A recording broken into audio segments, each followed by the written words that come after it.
wanted to take a look at what DJ did. Just curious what you saw, and do you feel like he's ready to go back into the lineup as your starter there at left tackle? Yeah, listen, I thought DJ did a pretty good job there. If he plays, he'd probably like that back, but he's heading in the right direction for sure. And I haven't made any decisions on that, which direction to go right this minute. So we'll see. We'll get there by the time we get into the end of next week there. So. I know you've talked about this subject before, but Matt and Steve are having these opportunities. It's your take on both individuals' readiness to jump back in and be a head coach. Yeah, Pete, I mean, you know this from what I've said before, that I think both of them deserve an opportunity, again, to be head coaches. They're obviously getting some play here, so other people recognize that too. And, we'll just see where it goes. I know they're focused on taking care of business now here and then looking at these other things this week, and then that stops after this week. We'll go next to Jesse. Go ahead, Jesse. They said, I'll have a follow-up too. Hey, Andy, following up on what Pete said about the left tackle, obviously you got a couple weeks here to figure this thing out, but what factors are going to be most important when determining, which guy you're going to go with there? Yeah, well, the best part is that they both are good players. So, and Kelly Endo's playing well too. So I'm not too worried about that whole situation. But we'll just see how it plays out. Andy rotates them during the week anyway, so they'll all get work, and we'll just go from there. But you want the best combination, but I think in this case you got three guys there that are pretty good players. And Harrison Butker's been such a huge part of your guys' postseason success. With him coming off the injury, I just wonder where you feel like you guys are at with him heading into the playoffs. Yeah, sure. No, he's working through that, and he'll be fine. He's a hard worker. That's what he does, and he's a perfectionist on everything. And so he'll just keep cranking, and I think he's getting better. Excuse me. I think he's getting better every day as he goes through this. We'll go next to Todd. Go ahead, Todd. Coach, I've got a couple things not particularly related to the game coming up. First off, you're from Los Angeles out there. Any effect with these fires, friends and family, or anything that is hitting close to home for you with where those are happening? Yeah, I've had a couple of friends that had some problems out there, but our hearts go out to all those people. Prayers are with them, and hopefully they get these things contained. They're all in different areas of the city, but those ones along the coast there, those are rough ones. So we pray for everybody's safety, number one. And this one is like kind of a big question, I guess, about just overall things. But you spent a lot of time in Green Bay early, and the legacy of those teams back in the 60s and how that kind of, naming streets after people and all that. I know you guys just played Pittsburgh. You probably look up in the stands and see Terry Bradshaw jerseys and all that. You guys are kind of making that legacy here. I know you don't think about these things all the time, but what do you think maybe 20 years down the road people will think about this run you guys are having here in Kansas City and how much things like this mean in towns like this? Yeah, listen, there's no place better to do it than right here in Kansas City. But when you're in the middle of it, you really don't think about it. You're thinking about the next game. I mean, that's just how this business is. When you look in the rearview mirror, then you normally get your tail kicked. So you got to be careful of that. And but we're just trying to keep pushing forward. But at the same time, we know we've got great fans. I don't ever want to slight that part. I mean, Arrowhead's an unbelievable place to play. With the support of GH as part of this thing too. So, but we, the thing I enjoy the most and about the present is, for however great this thing is, these guys are so humble and they work so hard, and I appreciate that part from a coach's standpoint. We'll go next to Sam. Go ahead, Sam. Hey, Andy. Just wondered if you could give us an outline of what, with the week off, what this weekend looks like for you guys, and then also there's obviously 4 different possible opponents that you guys could play next week. How do you sort of prepare for the possibility of 4 different teams? Yeah, Sam. So we actually have played, which is crazy, but we've played all the teams that are in the playoffs, and yeah. So you got to go back though. You can't be content with that. So the 4 teams that we have a chance to potentially play in a couple of weeks here, we've tried to hammer those out, and we're going to continue to do that until we find out what the results are. Probably Sunday night, somewhere in that area. So, or at least late afternoon, I'd imagine. But so we'll figure it out and see where it goes. but we're going to try to be ready for all of them while we have this time. And we've tried to use it smart as a coaching staff. At the same time, we want to make sure our players are fresh, but still stay sharp. So they work today in pads, and they'll go tomorrow, and then Sunday, whether it's a Saturday game or Sunday game, they'll have Sunday off. We'll go next to Matt. Go ahead, Matt. Hey, Coach. Going into that last game, you had a couple of injuries that you guys were keeping up injury related, and obviously Chamari got banged up in that game too. How are Pacheco and Jawan, Chris, Chamari? How are those guys doing right now? Yeah, well, listen, they all practiced today, so that was a good thing, Matt, that they were all able to get in there and bang it around a little bit, and so that was the big plus. So they're all doing well. To answer your question, they're doing well. We'll go next to Adam.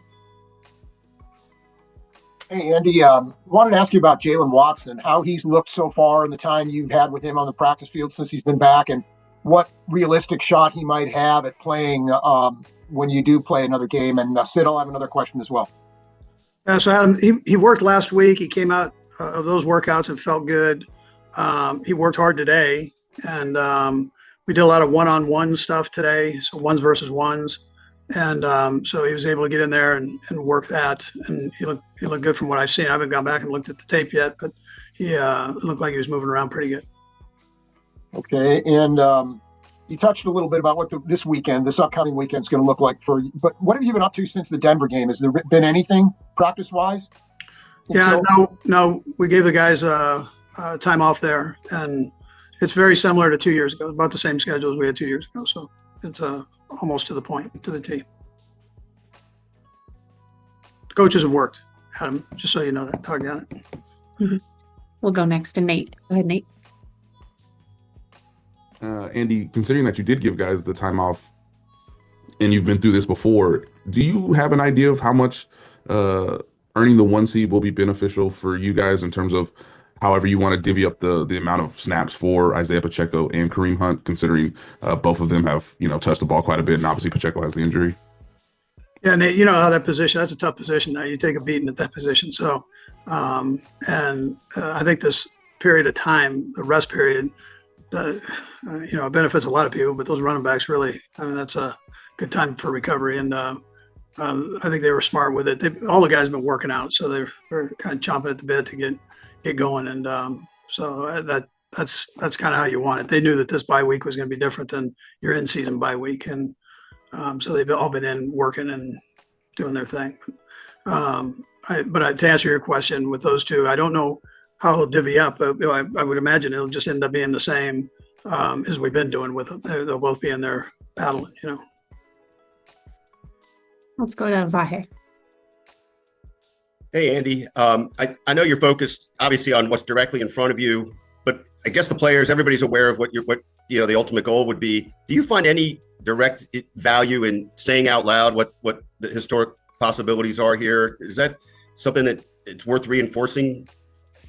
Yeah, no, I don't think it is. I mean, it's the important thing is that you stay focused on the team at hand, that you're gonna have an opportunity to play. It's for the coaches. It's important that we know all these teams, and then being able to put together a game plan where the players can execute it fast. And you start getting caught up in the what ifs and all that, you get into trouble. You just got to take the next one and let's go and play our best and do the best you can do, and then let the chips fall where they may. But you got to make sure you maximize that part. And if anything gets in the way of that, you got to get rid of it. So it'll hinder you better than help you. Okay, thanks, Andy, and best to all your friends in LA. Sorry about what they're going through. Yeah, thanks, buddy.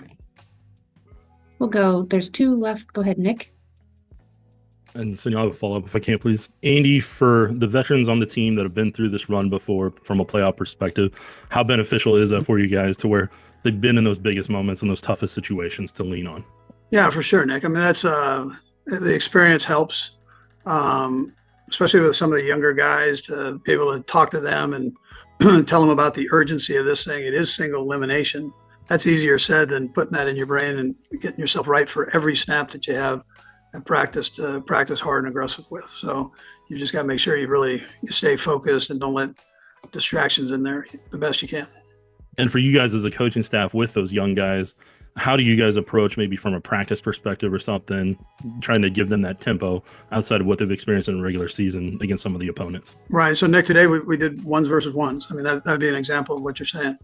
So they get that speed and against each other and have to compete, and these are all competitive guys, but you put the ones out there against each other, they really get competitive, and that's kind of a fun thing to be a part of, and it's good for the guys. It's good to get caught up like that on the speed part of it. Last one, we'll go back to Matt. Thanks, Anthony, and thanks, Coach. Well, I know this is one of the last things on your mind right now, Coach, but the team is doing a survey of fans about what they want to see in a new stadium or a remodeled stadium. Any requests that you would give to Clark? Anything that stands out and is important to you and for the players that you would want in a stadium or to make sure is in a new practice facility for you guys? No, but I'd probably start with the hot dogs, Matt. I don't know. I don't know. I haven't been asked that. So I haven't put any thought into that, actually. I did have the experience when I was at Philadelphia they asked me about it, and I gave my 2 cents about the practice facility, but that's the only experience I have with something like that. And I think that's down the road anyways. So that's not something I need to be. Hey, Chiefs fan, what a season, right? Finishing 15-2 and making back-to-back Super Bowl wins. It's been an incredible ride. But let's be honest, there were moments when the wide receiver room felt ... a little off. The inconsistency and lack of explosiveness stood out, even with Patrick Mahomes working his magic. Sure, Xavier Worthy joined the squad, and Travis Kelce is still a beast, but it's hard to ignore the difference someone like Tyreek Hill used to bring to this team. Imagine having that speed and explosiveness back. What do you think? Who impressed you most this season among the wide receivers? Drop your thoughts in the comments or vote in the poll. Let's hear it. Alright, let's dive into Tyreek Hill's situation. Did you catch what he said after the Dolphins' final game? "I'm out, bro. It was great playing here, but I gotta do what's best for me and my family." That's a big statement coming from an 8-time Pro Bowler. Hill had a solid season, racking up 959 receiving yards, despite shaky quarterback play in Miami, but you could feel his frustration. He's a competitor. He thrives on being in the mix, not just going through the motions. And if he's serious about leaving, the Chiefs might just be the perfect landing spot for him. Think about it. Hill back in Kansas City, reunited with Mahomes. That connection was electric. It's like the missing puzzle piece that could elevate the offense back to those jaw-dropping, highlight reel plays we all love. What's your take? Was Hill right to say what he said? Drop a comment below and let me know if you'd welcome him back. Or vote in the poll. Should Tyreek Hill return to KC? Yes or no? Imagine Tyreek Hill back on the Chiefs' offense, lining up alongside Patrick Mahomes. It's like the perfect reunion of two players who made magic together in the past. Remember those days when Hill and Mahomes couldn't be stopped? Those were some of the most explosive moments in Chiefs history. Hill's speed, paired with Mahomes, armed defenders didn't know what hit them. And it wasn't just those deep plays. Hill's versatility added so much to the offense, whether it was taking quick slants or stretching the field. His presence alone would make opposing defenses rethink their strategy. And think about this, with Hill, Rashee Rice, and Xavier Worthy forming a trio, what could that offense look like? Explosive, unpredictable, and downright unstoppable. It's a combination that could redefine the Chiefs' attack next season. Do you see Hill fitting perfectly back into this offense? Let me know your thoughts in the comments. Or vote in the poll. Would you love to see Hill and Mahomes reunite? Yes or no? Now, let's talk dollars and cents. The Chiefs are projected to have around $20.9 million in cap space next season. That's not chump change.